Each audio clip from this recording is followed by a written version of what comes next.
सपा मुखिया मुलायम सिंह यादव के छोटे भाई एवं पीएसपी के राष्ट्रीय अध्यक्ष शिवपाल सिंह यादव और उनके करीबी नेताओं को समाजवादी पार्टी ने गत विधानसभा चुनाव में हाशिए पर रखा, जिसके कारण यूपी में सपा की हार हुई। आजम खान सहित कई बड़े नेता सपा में अपनी अपेक्षा से नाराज है। जल्द ही शिवपाल सिंह यादव इस मामले में कोई ऐलान करने वाले हैं, ऐसी बात कही है पीएसपी के प्रवक्ता राजेश यादव ने। वह मुंबई के दौरे पर आया है। पत्रकार परिषद के माध्यम से वह अपनी बात रखी।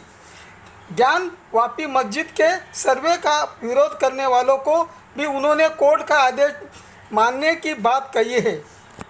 दौरे पे आए हुए हैं, काफ़ी लोगों से मुलाकात आपकी हुई।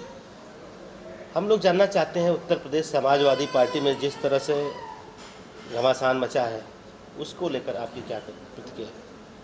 उत्तर प्रदेश समाजवादी पार्टी के अंदर सो कॉल्ड जो घमासान है, घमासान नहीं है। हम सबके राजनीतिक गुरु माननीय शिवपाल सिंह यादव जी ने अपनी हर कुर्बानी दी है। अपनी सीट तक उन्होंने कुर्बान कर दी। उन्होंने सोचा कि मुलायम का कुनवा एक रहे, पार्टियां एक रहे, इसीलिए उन्होंने ऐसा माहौल बनाया कि जो खुद की उनकी सीट थी वो भी उन्होंने अजीत सिंह के कोटे से ली और उन्होंने ये बलिदान केवल सरकार बनाने के लिए दिया। लेकिन वस्तुस्थिति बदल गई।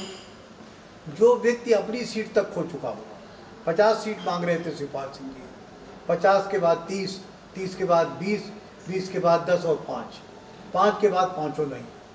लेकिन वो समाजवादी पार्टी के सिंबल से चुनाव लड़े और समाजवादी पार्टी की सदस्यता ग्रहण की। इसके बाद उनकी आप गलती बताइए क्या है?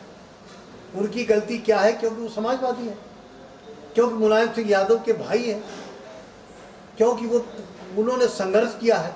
उनका जीवन संघर्षमय है। संघर्ष से निकलकर शिवपाल सिंह यादव ने जन्म लिया है।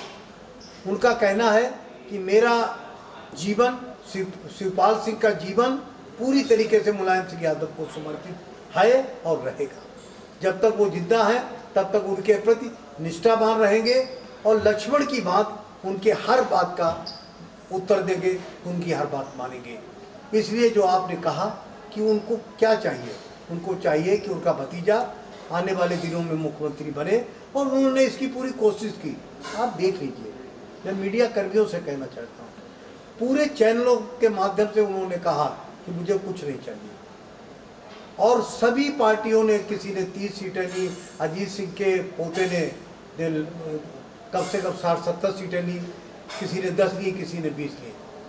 लेकिन शिवपाल सिंह जैसा इतना बड़ा नेता, उसने एक भी सीट न लेकर समझौता कर लिया, ये बहुत बड़ी बात है। ऐसा इंसान हमारे हिसाब से राजनीतिक जीवन में मैंने पहली बार देखा। शिवपाल सिंह ने पारिवारिक रिश्तों के नाते जो जहर था वो हंसते हंसते पी लिया। लेकिन अब जो विवाद खड़ा हो रहा है, आजम खान भी बगावत के सुर अलाप रहे हैं। उन्होंने कहा है कि हमारे साथ बहुत अन्याय हुआ, पार्टी हमारे साथ खड़ी नहीं हुई, हम पार्टी छोड़ सकते हैं, ऐसी बात आ रही है, उस पर क्या बात? आजम खान साहब क्योंकि हमारे ननिहाल के हैं, मैं उनको बड़े पास से जानता हूँ। उनकी पत्नी और मेरी माँ एक साथ पढ़ी है, इसलिए मैं उनको व्यक्तिगत रूप जानता हूँ। वो दिल के बड़े साफ हैं और दिल के इतने साफ हैं कि उनकी पूरी यूनिवर्सिटी जो बनाई थी उन्होंने, उस पर सरकार की काली नज़र पहुँच गई और उनको एक तरीके से, पूरी तरीके से उनको, उनके बेटे को बर्बाद कर दिया। अब आजम खान ने इतनी बड़ी कुर्बानी दी और उसके बाद भी अगर उनके प्रति सौतेला व्यवहार किया जाएगा, आज की डेट में माननीय मुख्यमंत्री मुलायम सिंह यादव को छोड़ दिया जाए, तो आजम खान तो एक ऐसे नेता है जो समाजवादी आंदोलन को लेकर आगे बढ़े, उनका भी सम्मान नहीं कर रहे, उनको भी कह रहे हैं। तो जब आदमी को सम्मान नहीं मिलेगा तो इस तरीके के स्टेटमेंट देगा ही नहीं। अगर पिता को पुत्र सम्मान नहीं देता है तो पिता को क्या गुस्सा नहीं आती है? इसलिए मैं आपसे कह रहा हूँ कि आने वाले दिनों में हो सकता, मैं श्योर नहीं हूँ कि हमारे खान साहब भी कोई नया निर्णय ले लें। कयास ये भी लगाए जा रहे हैं कि जितने भी नाराज की बात लगभग सही है, क्योंकि एकजुट हो रहे, एकजुट तो थे अभी, तो एकजुट वो रहेंगे ही, क्योंकि शिवपाल सिंह एक्चुअली मुलायम सिंह यादव जी के प्रतिनिधित्व का है। राजनीतिक विरासत उन्हीं के पास है, सोच उन्हीं के पास है, आखिरी कार्यकर्ता तक जाने की माध्या उन्हीं के पास है, दर्द उन्हीं के पास है। इसलिए चूंकि उन दर्दों को झेला है, जेल गए हैं, तमाम प्रकार के आपने देखा होगा कि पुलिस से भिड़ंत हुई है, प्रशासन से भिड़ंत हुई है और हर बार शिवपाल सिंह ही सामने आए। तो इन परिस्थितियों में जितने भी, आपका कहना सही है, जितने भी इस तरीके के व्यक्ति थे वो शिवपाल सिंह को ज़्यादा पसंद करते हैं। क्या शिवपाल सिंह जी बीजेपी में भी जा सकते हैं, ऐसे कयास लगे? इस प्रश्न के लिए उत्तर देने में अभी बहुत बड़ी देर है। देर का मतलब 1 महीने में भी दिया जा सकता है, 15 दिन में दिया जा सकता है, और इसका सही उत्तर स्वयं शिवपाल सिंह यादव जी को देना चाहिए। मुझे पता भी होता तो मैं इस चीज़ का नहीं, हमको ये मिली है परमिशन कि मैं इसका उत्तर दे सकूँ। इसका उत्तर स्वयं शिवपाल सिंह यादव जी देंगे। बस इतना मैं कहूँगा कि शिवपाल सिंह की आत्मा विशेषकर किसानों में बसती है। उनका हटना अगर वो तिरछी निगाह भी कर लिए तो समाजवादी पार्टी पूरी की पूरी धरातल पे आ जाएगी। उत्तर प्रदेश में एक चुनाव के बाद लगातार आप कई बार मुंबई दौरे पे आए हैं, आ रहे हैं, किसी विशेष मुहिम को लेकर आ रहे हैं कि कोई रणनीति है, क्या है इसके पीछे राज?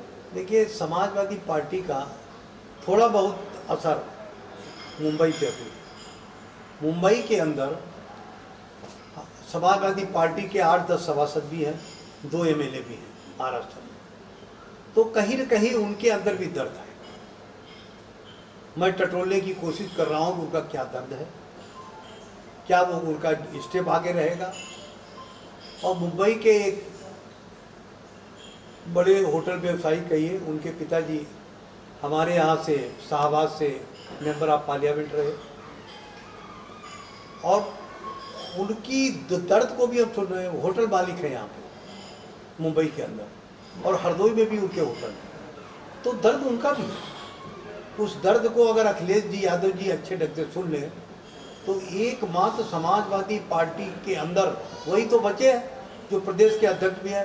वरना आप देख लीजिए, संजय दत्त को देख लीजिए, उनके बेटे को देख लीजिए, तो ये आपकी अमिताभ बच्चन की वाइफ तो हैं अभी समाजवादी पार्टी में, लेकिन कहीं न कहीं सबके पास कसक है। तो मुंबई एक बहुत बड़ा, केवल आपका महाराष्ट्र का असर नहीं जाता है। मुंबई एक फिल्म नगरी है, इसका असर पूरे हिंदुस्तान के गांव-गांव तक जाता है, क्योंकि फिल्में हिंदी हो चाहे भोजपुरी एक्टर अभी हम